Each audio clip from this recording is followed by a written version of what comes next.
Hey everyone! Welcome back to IAS Study Space. Today we're going way back in time, to the days when the first cities of India came to life. Before Delhi, before Mumbai, before any of the cities we know, there was Harappa. This isn't just a name in a history book. It's one of the world's oldest planned cities. So let's step into the past, around 4,700 years ago, and explore the Harappan civilization, one of the greatest urban cultures in ancient history. Saving an old building. Once, two children, Jaspal and Harpreet, were walking by a construction site.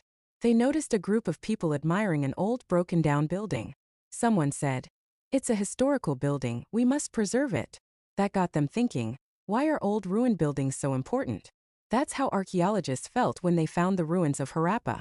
Those walls, those bricks, they weren't just remains of a city. They were clues to how people lived thousands of years ago. Discovery of Harappa. About 150 years ago, railway workers were laying tracks in Punjab, then part of British India. They dug up huge old bricks. Not realizing their value, they used them to make railway lines. Later, archaeologists discovered those bricks came from Harappa, one of the earliest cities of the world. From that moment, the mystery opened up. More cities like Mohenjo-daro, Kalibangan, Lothal, Dhalavira were found. Together, they formed what we now call the Indus Valley Civilization or the Harappan Civilization, dating back around 4,700 years. What made these cities special? These cities were planned. Imagine that, 4,700 years ago, people were already thinking like architects and engineers. Each city had two parts. A citadel on higher ground, where rulers and important buildings were. A lower town below where most people lived. And guess what? All their houses, streets, and drains were laid out in a grid, neat straight lines. They used baked bricks, all of the same size, just like standardized modern construction. Every brick fit perfectly. They built for strength, symmetry, and style. Unique buildings. In Mohenjo-daro, archaeologists found a massive structure, the Great Bath. It was like a giant swimming pool made of baked bricks, coated with plaster, and sealed to prevent leaks. Steps led down into it, and water came from a well. Scholars believe it was used for religious bathing or ceremonies, maybe the earliest public bath in history. In Kalibangan and Lothal, they found fire altars, places where people might have offered sacrifices. And there were also granaries or storehouses, used to store grain for the city, proof of organized administration. Houses, drains, and streets. If you could walk down a Harappan street, you'd be amazed. The streets were broad and straight, meeting at right angles like a chessboard pattern. Each house had its own well, bathroom, and kitchen. Water from bathrooms drained into covered underground channels, with inspection holes for cleaning. Think about that, over 4,000 years ago, they had drainage systems better than some modern towns. Every house was connected to this network, showing how advanced their civic planning was. Life in the city. Now who managed all this? There must have been rulers, people who planned construction, looked after storage and organized trade. There were also scribes, people who could write. They used tiny pictures and symbols carved on seals called script. Then there were craftsmen, bead makers, potters, weavers, metal workers. And even children had toys, clay carts, animal figures, marbles, all found by archaeologists. So yes, the Harappan people worked hard, but they also played. Crafts and materials. The Harappans were brilliant artisans. They used stones, shells, and metals like copper, bronze, gold, and silver. They made tools, ornaments, and household items. They even made beads so tiny and perfect that today's machines would struggle to match that precision. One more fun fact, they were the first people in the world to grow cotton. Archaeologists found cotton threads from Murghar, showing early weaving and spinning. Faience and specialists. They even made a man-made shiny material called faience. It looked like blue-green glass. It was used for beads, bangles, and small decorative figures. It was expensive and delicate, like their version of luxury jewelry. To make it, you needed skill, heat control, mixing, shaping. That's why specialists made it. A specialist was someone who became an expert in one thing, whether it was bead polishing, seal carving, or pottery. It shows that Harappan society had a division of work, just like we do today. In search of raw materials. But where did they get all their raw materials? Some things like clay and wood were found nearby. But others, like metals and precious stones, came from far away. Copper came from Rajasthan and Oman, tin from Afghanistan and Iran, gold from Karnataka, and precious stones from Gujarat and Iran. That means these people were not just builders, they were traders. They exchanged goods with distant lands through caravans and ships. Food for the cities. Now think of those large cities, they needed food every single day. So who supplied it? The farmers and herders from nearby villages. They grew wheat, barley, rice, pulses, sesame, and mustard. Rice has been found at Lathal, one of their southern cities. They used wooden plows to turn the soil and dug irrigation channels to water their crops. They also kept cattle, sheep, goats, and buffaloes, and sometimes hunted or fished. So every meal in a Harappan city came from the hard work of hundreds of people living around it. Harappan towns in Gujarat. In Gujarat, we find two of the most interesting Harappan towns, Dhalavira and Lathal. Dhalavira, on Kadir Island, had 3 parts surrounded by massive stone walls. Very rare in Harappan cities. It even had a system to store rainwater in reservoirs, early water conservation. Archaeologists found inscriptions carved on stone, maybe early signboards. Lathal, near the Gulf of Khumbat, had something revolutionary, a dockyard. Yes, ships probably came there to load and unload goods. It had a huge storehouse and a workshop where bead makers worked with shells and stones. So Lathal was like the Mumbai port of the Harappan age. Seals and ceilings. Now imagine you're sending goods by ship. How do you make sure no one tampers with them? The Harappans used seals, carved stones with animals and symbols. They pressed them into wet clay on tide bags. The impression was called a sealing. When the goods arrived, people could check the seal to see if it was still intact, their ancient version of packaging labels and barcodes. The mystery of the end. But all stories have an ending, and the Harappan civilization has a mysterious one.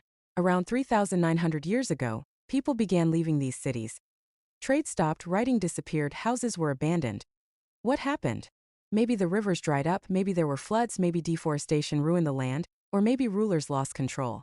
At Mohenjo-daro, layers of garbage were found, and houses were built over old ones, signs of chaos. The once great cities slowly faded away. Elsewhere in the world, while Harappan cities were declining, another great civilization was rising, in Egypt. Along the River Nile, Egyptian kings built pyramids, preserved bodies as mummies, and traded for gold, silver, and ivory. So while India had Harappa and Mohenjo-daro, Egypt had its own wonders. Both showed how humans everywhere were learning to build cities, write, and organize life thousands of years ago. Imagine. Now imagine this, you're standing in ancient Mohenjo-daro. You see straight streets, tall brick houses, and people walking to the Great Bath. Merchants trade beads and shells, children play with clay toys, and a boat sails from Lathal to another land. This was India's first urban dream, and its legacy still flows in our cities today. What books and burials tell us? Imagine you've just opened a mysterious old book, and it starts telling you about people who lived 3,000 years ago. What if those people could speak to us, not with words but through the things they left behind? That's exactly what this chapter is about. What books and burials tell us takes us deep into ancient India, into the world of the Vedas and the secrets hidden in graves. Let's start with Mary. One day, she's in the library and stumbles upon a collection called the Vedas. Her curiosity leads her to discover that these are some of the oldest books in the world, written over 3,000 years ago. That's the beginning of our journey too. We're going to see how the Vedas and even burial sites tell us who people were, what they believed in, and how they lived. The Rigveda, India's oldest book. Among the 4 Vedas, Rigveda, Samaveda, Yajurveda, and Atharvaveda, the Rigveda is the oldest. It's like the heartbeat of early Indian civilization. It's a collection of over 1,000 hymns, called suktas, meaning well said. These hymns praise gods like Agni, the god of fire, Indra, the warrior god, and Soma, a mysterious plant and sacred drink used in rituals. What's fascinating is that none of this was written down. The sages, called rishis, memorized them and passed them on by word of mouth. Can you imagine remembering thousands of verses perfectly generation after generation? That's how strong their oral tradition was. The Rigveda was written in an early form of Sanskrit, called Vedic Sanskrit. It's older than the Sanskrit we learn today. Now here's something cool. Sanskrit belongs to the same language family as English, Greek, and French. You can even hear it. For example, Sanskrit matra Hindima, English mother. See the connection? That's because they all come from a common ancestor language. So when we study ancient Sanskrit, we're actually touching the roots of many modern languages. The Rigveda isn't just prayers, it's a mirror into early Indian life. Some hymns are like conversations. One beautiful example is the hymn between the sage Vishvamitra and the rivers Beas and Sutlej. The rivers are described as living goddesses, who flow gracefully and bring prosperity. From that one hymn, historians learn that rivers weren't just water sources, they were sacred lifelines. It also tells us where people lived, along river valleys, and how important nature was to their world. When you read the Rigveda carefully, you start seeing what daily life looked like.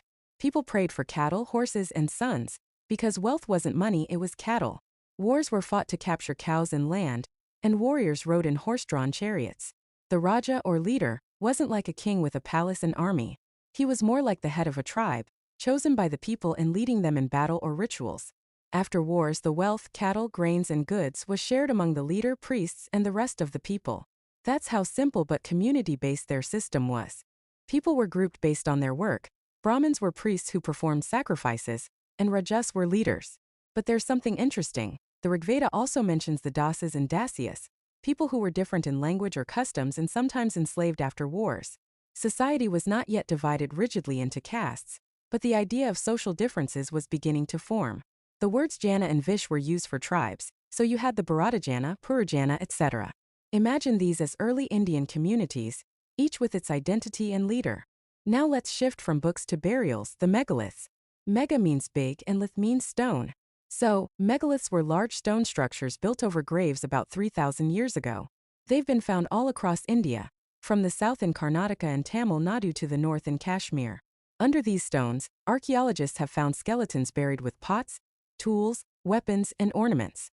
These objects tell us about what people valued and believed in, that maybe life continued after death. At Brahmagiri, one famous site, archaeologists found something fascinating. One grave had gold beads, copper bangles, and weapons. Another nearby had only a few pots. That difference shows social hierarchy. Some people were clearly richer or more respected. And often, graves were reused. Families buried members in the same spot generation after generation. So the megalith wasn't just a tomb. It was a family marker, like a history carved in stone. Inamgaon was a settlement near the River Gode, about 3,600 years ago. People here farmed, herded animals, hunted, and fished. What's amazing is how they buried their dead. Some were laid facing north, others buried inside their houses. One man was found buried inside a large clay jar in his courtyard, perhaps the head of the household. His house even had a granary, meaning he was likely wealthy and powerful. So burials here tell us about daily life, social position, and even belief systems. Bones can speak too if you know how to listen. By studying skeletons, scientists can find out the age, sex, and sometimes even health of the person. In one case, they found jewelry with the skeleton and assumed it was a woman. But modern methods like studying the pelvic bone revealed it was actually a man. Even ancient doctors were curious. Charaka, a famous physician, wrote in his book Charaka Samhita that the body had 360 bones. That's almost what modern anatomy says. Archaeologists found grains of wheat, barley, rice, millets, and peas at Inamgaon. They also found bones of cattle, sheep, goat, pig, deer, and fish. This means people didn't depend on one job. They were farmers, herders, hunters, and gatherers. They collected fruits like biyar, amla, jamun, and dates. In short, a balanced life closely tied to nature. While all this was happening in India, something equally fascinating was unfolding in China. There, around 3,500 years ago, kings used oracle bones, animal bones or turtle shells, to predict the future. They'd write questions on them, heat them till cracks appeared, and read the answers. The questions were about war, harvest, or sons, just like Rigvedic people prayed for the same things. It shows that across the world, humans were searching for meaning in nature, in gods, and in destiny. So, when we read the Vedas and study burials, we're not just looking at old stuff. We're listening to voices from 3,000 years ago. Voices that tell us about faith, power, struggle, and creativity. Books and burials are two sides of the same coin. One shows what people believed, the other what they did. Together, they help us understand who we were and how far we've come. Title: Kingdoms, Kings, and an Early Republic. We're stepping back about 3,000 years into ancient India, a time when powerful kings ruled, great sacrifices were performed, and small villages grew into mighty kingdoms. We'll see how people lived, how rulers rose to power, and even how some early forms of democracy began. Election Day. Think about how your parents or grandparents vote during elections today, choosing their leaders. But long ago, in the times we're studying, people didn't vote. Rulers were not elected. They became kings in very different ways, often through rituals, wars, or hereditary power. Let's explore how that started. How some men became rulers. In very early times, kings were often chosen by the people, the Jana or the tribes. But around 3,000 years ago, something changed. Now, men became kings not because the people chose them, but because they performed elaborate Vedic rituals. These weren't small events. They were grand and powerful ceremonies that showed strength, wealth, and divine approval. The Ashvamedha or horse sacrifice. One of the most famous of these rituals was the Ashvamedha, or horse sacrifice. Imagine this. A royal horse is set free to wander wherever it wants. Soldiers follow it, protecting it. If another king stops the horse, it means he's challenging the power of the ruler, and a battle begins. If the horse roams freely, it shows that the ruler is respected far and wide. After a year, the horse is brought back and a grand ceremony is held. The priests or Brahmins perform the sacred rituals, chanting hymns from the Vedas.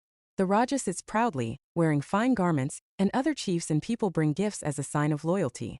This ritual wasn't just religious, it was a way to announce political power. The role of the Raja. During these rituals, the Raja wasn't just a spectator. He sat on a throne or tiger skin, while the charioteer recited tales of his bravery, victories in battle, lands conquered, and enemies defeated. The priests controlled the ceremony, saying sacred verses and sprinkling holy water. Relatives helped with smaller tasks, but the Raja was the center of it all, the man chosen by the gods. But not everyone was included. Many were left out of these grand rituals. Excluded groups. People like the Shudras, who were workers and servants, were not allowed to take part in these rituals. This tells us something important. Society back then was deeply divided. Not everyone was treated equally. Some were considered pure, others impure. These ideas slowly formed the Varna system, which shaped Indian society for centuries. The Varna system. Priests began classifying people into 4 main groups, or Varnas, based on their work and birth. They believed this was the natural order of the world, as described in the Rig Veda. But in reality, it created inequality. The 4 Varnas. The 4 Varnas were Brahmins, the priests and teachers who performed rituals and studied the Vedas. Kshatriyas, the warriors and rulers who protected people and governed. Vaishyas, the farmers, herders, and traders who produced and exchanged goods. Shudras, the laborers and servants who worked for the other 3 groups. Below these, there were people considered outside the Varna system altogether, what we'd later call the untouchables. They faced terrible discrimination. Rules of Varnas. These Varnas were not flexible. You were born into one and stayed there. A Shudra could never become a Brahmin, no matter how wise he was. Some thinkers and reformers disagreed. They said a person's worth should be based on actions, not birth. But change was slow. This system shaped how people lived, worked, and were treated for a very long time. Janapadas. As time passed, these powerful Rajas controlled larger and larger areas. Their lands were called Janapadas, literally meaning the land where the Jana or people set foot and settled. Archaeologists have found remains of these early settlements, mud houses, tools, and special pottery called painted grey ware, found in areas like Puranakila, Delhi, and Hastinapur. People grew crops like rice, wheat, barley, pulses, and sugarcane. Life was becoming more organized. These were the beginnings of kingdoms. Mahajanapadas. Over the next few centuries, some Janapadas became even more powerful. They were now called Mahajanapadas, meaning great kingdoms. They had proper capital cities, armies, and fortified walls made of mud, bricks, or stone. These forts were symbols of power. They protected rulers but also showed wealth. But remember, building forts required huge amounts of labor. People had to work for the king, often without pay. Armies and administration. Mahajanapadas needed strong armies. Soldiers were no longer just part-time fighters. They were now paid regularly, sometimes in coins called punch-marked coins because of their stamp symbols. This was a new world of politics. Kings needed taxes, armies, and organization. The idea of a permanent state was beginning. Taxes. To maintain armies and build forts, kings needed resources, and for that they collected taxes. Farmers paid 1/6 of their produce, called bhaga. Craftsmen gave goods or worked for the state. Herders paid with animals or milk products. Traders gave a part of their earnings. Hunters and gatherers brought forest produce. So, almost everyone contributed in some way. That's how governments began to function. Changes in agriculture. With more land under the kings, agriculture changed. Iron tools like iron plowshares were used, which made it easier to farm heavy soils. Farmers began transplanting paddy, planting saplings instead of scattering seeds, which produced more yield. But farming also became harder. Poor farmers, slaves, dasas, dasis, and kamakaras, landless laborers, had to work long hours in the fields. A closer look, Magadha. Now let's zoom in on one famous Mahajanapada, Magadha. It was the most powerful kingdom for over 200 years. Why? Because of geography. It was located near the Ganga and Sun rivers, giving fertile land and easy transport. Forests provided wood and elephants for the army. There were iron ore mines nearby to make weapons. Strong rulers like Bimbisara, Ajatasattu, and later Mahapadma Nanda expanded its power. The first capital was Rajagriha, and later it moved to Pataliputra, which is modern Patna. Magadha became the political and cultural heart of northern India. A closer look: Vaji. While Magadha was ruled by kings, another state called Vaji had a completely different system. It was ruled by a Gana or Sangha. In Vaji there wasn't one ruler but many. They met in assemblies to discuss and make decisions, a kind of early democracy. The capital was Vaishali in modern Bihar. But even here equality had limits. Women, slaves and laborers were not allowed to attend assemblies. Ajatasattu and the Vajis. One of the most interesting stories is about Ajatasattu, the king of Magadha. He wanted to attack the Vajis and sought advice from Buddha. Buddha said the Vajis would remain strong as long as they met regularly, respected elders, treated women with dignity, and followed good laws. This shows that unity and good governance were valued even in those times. A timeless lesson. Elsewhere, Greek democracy. Interestingly, around the same time, far away in Athens, Greece, another kind of government was forming, a democracy. Here, free men over 30 gathered in assemblies to make laws and decisions. But it wasn't perfect. Women, slaves, and foreigners couldn't vote. So both India and Greece were experimenting with early forms of rule, one through kings and rituals, the other through debate and assemblies. So to wrap up, we've seen how kings gained power through rituals like Ashvamedha, how the Varna system divided society, and how Janapadas grew into Mahajanapadas. We met Magadha, the first great empire, and Vaji with its republican assembly. This was the beginning of organized government in India, the roots of kingdoms, laws, and politics as we know them today. If this video helped your UPSC prep, like, share, and subscribe to IAS Study Space. Turn on the bell icon so you don't miss the next class. Thank you for watching the video.